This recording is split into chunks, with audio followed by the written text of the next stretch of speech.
bless God for bringing me to Bavas.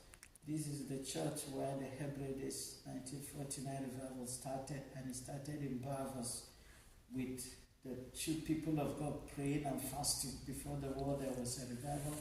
The Second World War came uninterrupted, but the fire continued in 1949. And this is the very church, the very pulpit, and I start to give God the glory. And as I blow my shofar, we are calling on God to visit us again. Like Pastor William said, the breath of heaven to breathe upon us, to awaken us, to stir us up unto a life of God and rejoicing in Christ Jesus. So I'm going to blow 7 hallelujahs.